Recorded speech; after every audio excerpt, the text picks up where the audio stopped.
The galaxy was full of strange planets, but there was one world that made even the bravest alien warriors tremble. It had no name anymore. The older races once called it Zalthor 9, but that name had been wiped from the charts. Now it was simply known as the Cursed World. The Galactic Council had marked it red, sealed it, and warned all species to stay far away. Nothing lived there for long. Everything that landed died. Storms rolled across the planet's surface every few hours, tearing through steel like paper. The sky flashed with fire, the winds screamed louder than any engine, and the trees in the thick jungle could crush tanks with their roots. Strange creatures moved in the dark, watching, hunting. Alien ships that tried to explore the planet never came back. Or worse, they returned empty, with no crew left inside. The Council sent drones, then small scout teams. All failed. Soldiers went mad. Scientists vanished. Priests called it cursed. Traders told ghost stories about ships lost in the red fog. For over 100 years, no one dared go near the planet. Then, one day, everything changed. A signal appeared. On deep space channels. A human signal. Not a distress call exactly. Just a simple ping with coordinates. It came from that planet. At first, the Council thought it was a mistake. Maybe a relay signal had bounced wrong. But the signal continued, steady and strong. Curious and worried, the Council sent a new drone, just to check. It slipped past the planet's deadly storms and dived low into the thick jungle. Cameras turned on. Sensors activated. What the drone saw made the Council go silent. Humans. Not screaming. Not dying. Not afraid. They were sitting around a campfire. Some were laughing. Others were cooking. A few were doing push-ups in the dirt. One tall man, clearly a soldier, was sharpening a blade while humming an old Earth song. Another soldier climbed a rock, looked out across the deadly landscape and shouted, "Hey! This view would be great for camping!" The Council members watched the footage in silence. None of them could believe it. One of the most dangerous planets ever discovered, now being used by humans for fun? One alien leader, a gray-skinned diplomat from the Tharn Empire, stood up and said, "Impossible. This must be a trick. No species can survive that world." But the footage continued. It showed the humans building tents from parts of their own drop pods, drinking filtered water from toxic puddles, and laughing like they were on vacation. A younger alien whispered, "Are they training?" It was true. The humans were not just surviving. They were training.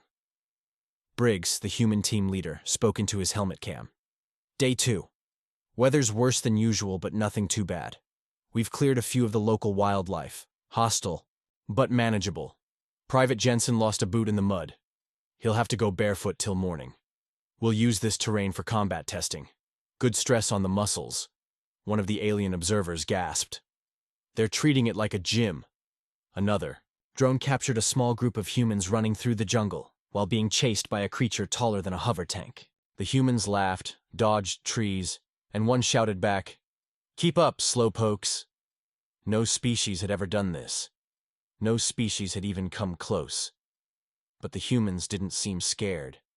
They weren't even cautious. They moved like they owned the place, like it was just another field on Earth. The Council started sending more drones, hoping to find a weakness, some trick, some special gear. But the humans were wearing basic gear, no shields, no high-tech armor, just grit, muscle, and strange confidence. At night, the jungle echoed with howls from deadly beasts. The humans built a wall of fire around their camp and slept soundly. One recorded message showed a soldier holding a burning stick and saying, "If it comes near, it's getting toasted." It wasn't just bravery, it was something else. Something the Council didn't understand. One ancient alien sage, watching the video in his temple, whispered to himself, "They are not like us. They are made for war, made for chaos." Meanwhile, the humans continued their training. They treated every storm as a challenge, every creature as a target, every threat as practice. And more signals started coming. Other human squads, more drop pods, more training groups. The cursed world had become something else. It had become a playground for Earth's warriors. The galaxy, once so sure of its dangers, now had a new fear, not the planet, but the ones who walked on it without fear. The drop. Ship broke through the black clouds like a bullet. Wind screamed against its hull. Lightning cracked across the sky. Inside the ship, 13 human soldiers sat in silence, checking their gear. No one looked nervous. No one spoke about fear. Instead, one soldier leaned back, popped a piece of gum in his mouth, and grinned. "This the place where aliens pee themselves?" he said with a chuckle. Commander Briggs stood at the front of the cabin, arms crossed. His face was hard, calm. He looked at his squad and nodded once. 3 days, he said. No backup, no extraction, no weapons beyond standard knives. Terrain survival only. Welcome to hell. The ship shook as it hit turbulence. One of the rookies held onto his seat tight. Another soldier leaned toward him and whispered, "First. Time!" The rookie nodded fast. "Good," the older soldier said, still smiling. "You'll either be dead or twice as strong in 72 hours. The drop lights turned red, then yellow, then green. "Go!" Briggs shouted. One by one, the soldiers jumped out of the dropship and fell into the storm. The sky swallowed them like insects. Wind tore at their suits. Heat from the volcanic ground burned upward. But each soldier landed strong, knees bent, blades ready, eyes alert. This was Earth's most elite unit, and this was their weekend training. Ground. The planet was alive with danger. The ground cracked with sudden quakes. Giant roots burst from the dirt. Strange birds with metal-sharp wings circled overhead, watching the humans like prey. But the humans moved like they belonged here. Briggs raised his arm and pointed forward.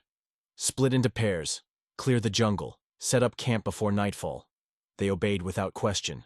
2 soldiers hiked into the thick trees, slicing vines, and dodging snapping plants. One of them stepped into a puddle that hissed with acid. He cursed, pulled off his boot, and tied a cloth around his foot. His partner just laughed. "You think that's bad?" the partner said. "Wait until the screaming lizards show up." Across the hills, another team climbed sharp rocks as red mist rolled in. They barely spoke. Every movement was fast, precise. They were hunting something. Or maybe something was hunting them. On the highest ridge, Briggs stood alone. He looked across the dead valleys, the boiling rivers, and the dark clouds twisting in the sky. He smiled. The world had tried to kill humanity many times before. Frozen worlds, burning stars, poison air, monsters from deep space. But Earth had always sent its best, and they always came back stronger. This world, the cursed one, was different. Not because it was dangerous, but because it was perfect. Perfect for turning men into machines. Perfect for breaking the weak. Perfect for shaping warriors. Back in orbit, hidden behind a dead moon, an alien spy ship watched everything. Inside, the alien commander stared at the screens, unable to blink. "What are they doing?" one officer asked. "Training? Here?"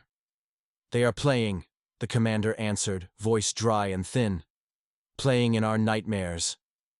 Another screen showed a human soldier wrestling with a long, snake-like creature with stone skin and fire in its mouth. The human didn't shoot. He didn't call for help. He grabbed the beast by the neck, held tight, and flipped it onto a burning rock. The creature hissed and died. The soldier just spit on the ground and kept walking. In the middle of the jungle, a small human camp took shape. No buildings, no machines, just fire, sharpened sticks, and strong hands. The soldiers sat around and ate dried food. One of them played music on a tiny speaker. It was calm, almost peaceful. Suddenly, something roared from the darkness. A giant creature, taller than 10 humans, burst through the trees. Its skin was bone white, its claws like swords, its eyes full of hate. The rookie screamed. The older soldier next to him stood up slowly, stretched his arms, and said, "Training begins." 5 soldiers ran at the monster without fear. No guns, just blades and fists. The fight was brutal, loud, fast. But in less than 2 minutes, the creature fell, dead, bleeding, motionless. The soldiers stood over it, catching their breath. One of them wiped blood from his face and said, "That's going in the report. The rookie stared, shaking. But Briggs walked up to him and clapped. A hand on his shoulder. "Still want to quit?" he asked. The rookie looked around at the others. Tired, dirty, smiling. He shook his head. "No, sir," he said. "I want more." Above them, the alien spy ship slowly pulled back. "This is not a training drill," the commander whispered. "This is war preparation." And deep in the jungle, something old began to stir. Something even humans hadn't seen yet. Something that did not fear them. Not yet. The jungle didn't sleep. Even after the giant creature had fallen, the trees whispered. Shadows moved on their own. Strange lights blinked between thick vines like eyes watching from the dark. But the humans didn't seem worried. After killing the beast, they dragged its body away, marked its blood trail for training notes, and sat back down to eat. The rookie, still breathing heavy, looked around. No one was scared. No one even talked about the creature. One soldier was sharpening her blade. Another was fixing a small solar charger. It felt like he was the only one who realized they had almost died. And yet, something in him changed. He wanted to be like them. Strong, calm, ready. Commander Briggs stood alone again, watching the sky. He could feel something. Like a shift. In the air. His eyes narrowed. "Team 2, he said into his comm. "Report movement south of your location?" A voice answered. "Negative, sir. No heat signatures. All clear." Briggs didn't believe it. Far below their camp, in a dark cave deep under the mountain roots, something had awakened. The ground trembled softly. Liquid rock pulsed in glowing rivers. Inside a giant stone chamber, sealed for 1,000 years, rows of dead machines lit up one by one. They had waited in sleep, untouched by the storms, the animals, the aliens. But now something had changed. Something had heard the humans' laughter, their blades, their footsteps. The machines began to hum. Meanwhile, in orbit, the alien spy ship had called for reinforcements. The alien commander, still pale, had called a secret emergency meeting with other alien leaders across the galaxy. "They are not testing weapons," he said coldly. "They are testing themselves." Another leader leaned forward. "Why would anyone choose that world?" The commander showed the recordings. Humans wrestling beasts, running through lava storms, building shelters with bare hands. They do not fear pain. They do not fear death. They smile when the world attacks them. A long silence filled the room. Then one voice said, "We must warn the others. If humans can survive there, they can survive anywhere." Back on the planet, something strange happened. While scouting the edge of a deep valley, one human team found an old alien structure, tall, black, and covered in moss. It looked like a temple, or maybe a prison. Symbols glowed faintly along its walls. The rookie took a step forward, curious. "Don't touch anything," the squad leader said. "Mark it and call it in."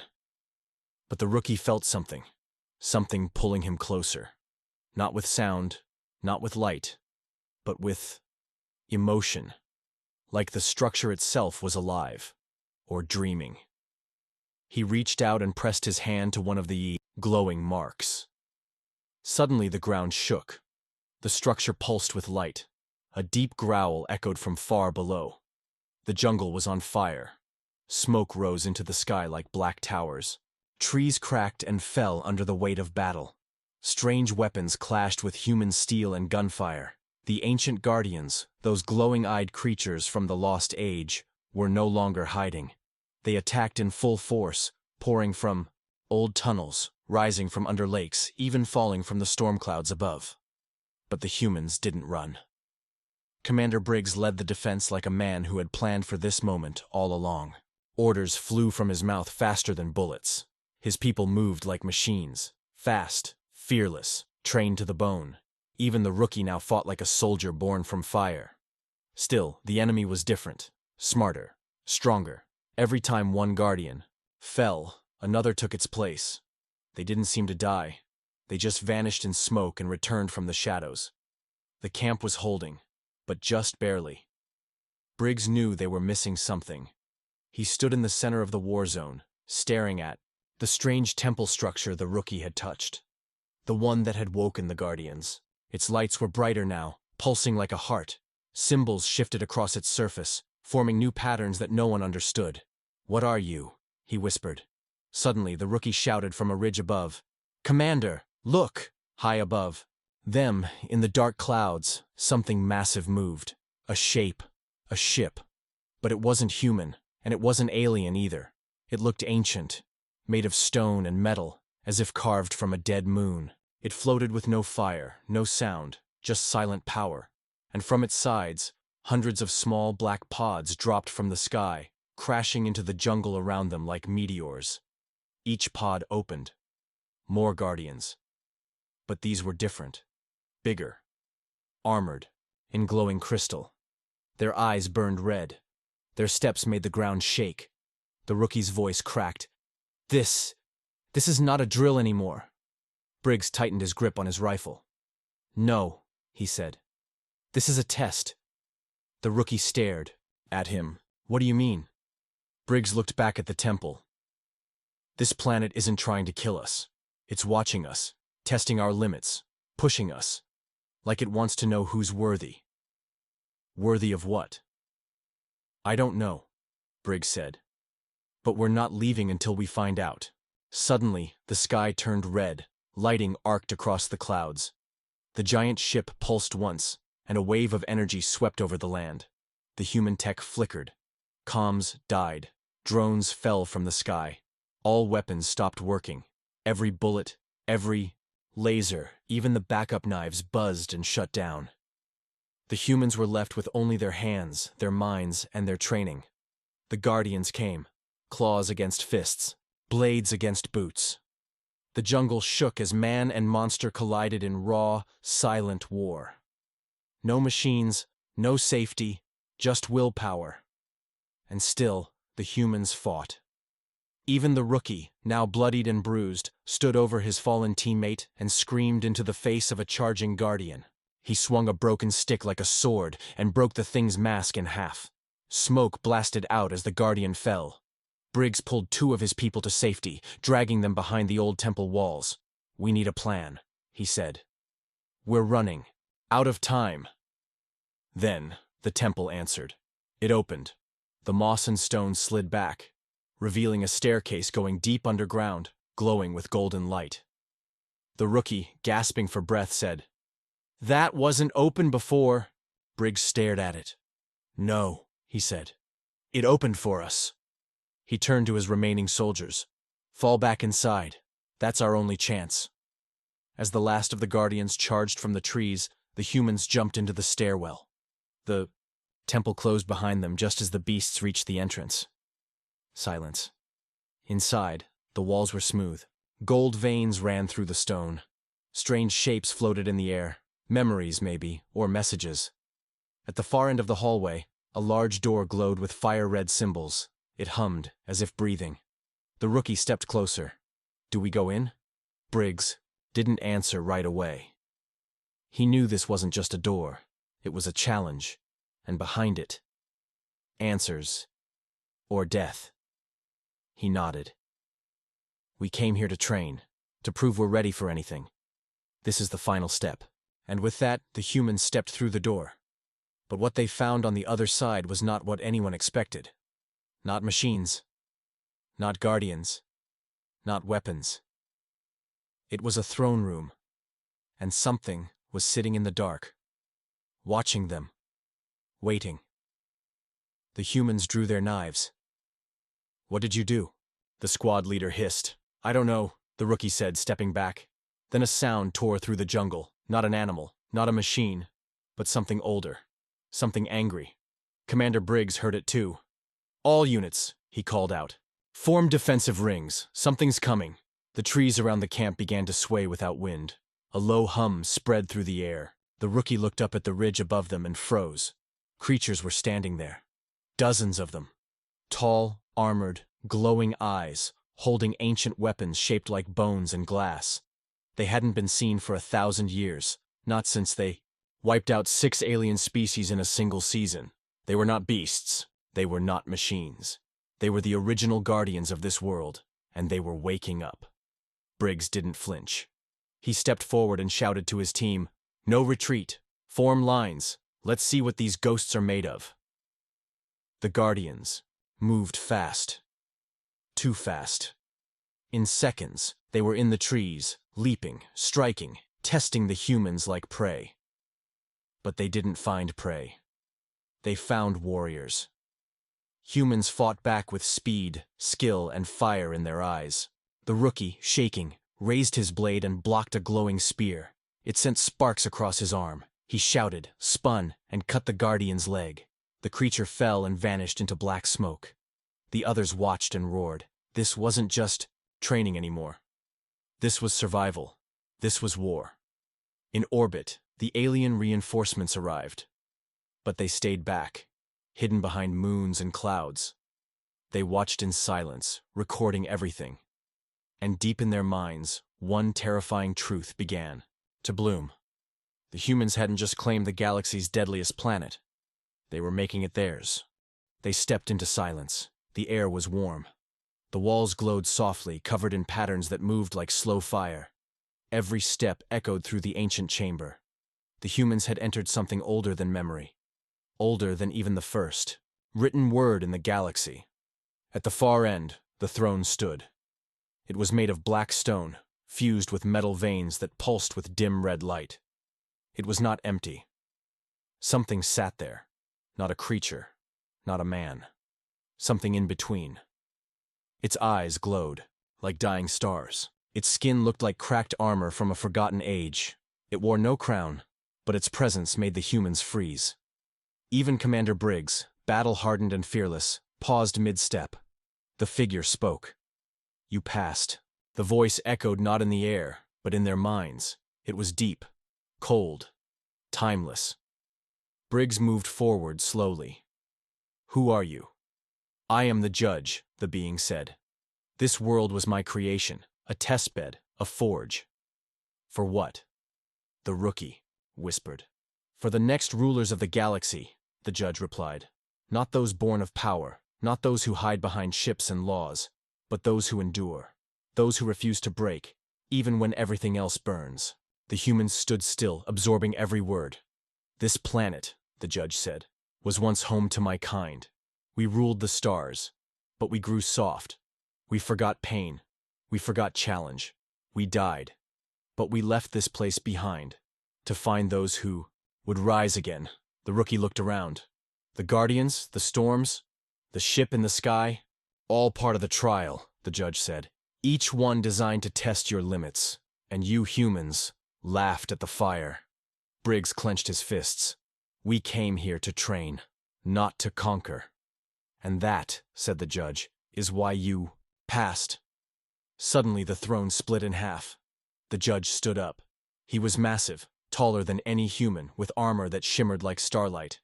But his movements were calm, controlled. He stepped forward and reached into his chest plate. From within, he pulled a small glowing cube. This, he said, is the core. It floated toward Briggs. It contains knowledge, technology, power, from a time before your galaxy had a name. Briggs didn't move. Why give it to us? Because you earned it, the judge said. And because others are coming. The room dimmed. A new image appeared in the air. Ships, hundreds. Alien war fleets gathering at the edge of known space. Not from the galaxy, but beyond. They saw the signal, the judge said. They know someone passed the test. And now they want to erase you before you grow stronger. Briggs took the cube. He looked at his team. Bloody, tired, bruised, but alive. We're not afraid, he said. The judge nodded. You were never meant to be. Suddenly the chamber shook. The throne vanished into the floor. The walls began to change, forming screens, controls, and weapon lockers. It was not just a throne room. It was a command center. This base, the judge said, is now yours. Defend it. Use it. Learn from it. And when the war comes, show them what it means to fight a human. With those final words, the judge stepped back and dissolved into dust. No body, no sound, only legacy. Briggs looked at the cube in his hands. The rookie stepped beside him. What now, Commander? Briggs stared out the window as the clouds parted. We train harder, he said. We prepare. The cube lit up in his palm. projecting a star map with routes to hidden worlds, buried weapons, and ancient secrets. And then, the rookie asked. Briggs smiled. Then we make sure the galaxy knows who we are. Outside, the storm died. The jungle grew quiet, but far above, in the dark space beyond known stars, enemies stirred. They didn't understand humans yet, but they would. Soon, very soon.